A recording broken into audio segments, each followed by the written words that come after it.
We've sold 21,000 units so far, Wow. which is $300,000 in sales. It's only been around how many years? 1 year. 1 year. 1 year. So it's going to take time for people to know that it's there.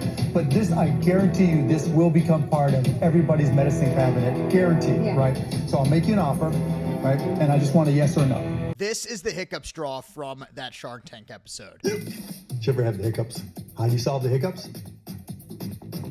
Hiccups be gone. It's called the Hickaway. It's designed by a doctor. Every time I've ever had the hiccups, my wife, who gets the hiccups a lot, we keep one of these in the medicine closet, and you get it, drink through it like a straw, just like it looks.